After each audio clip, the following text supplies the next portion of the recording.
Watawat ang sagisag ng pagkakilanlan ng bawat Pilipino.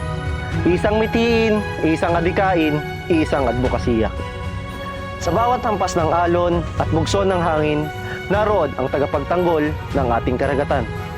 Ang magigiting nakawal ng hukbong dagat ng Pilipinas upang ipagtanggol ang watawat ng Pilipinas.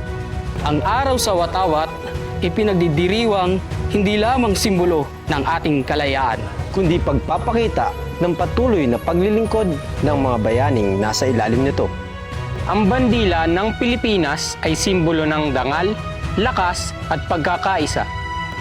Sa bawat pagtaas ng watawat, ipinakita ang respeto sa kasaysayan at pagmamahal sa bansang Pilipinas.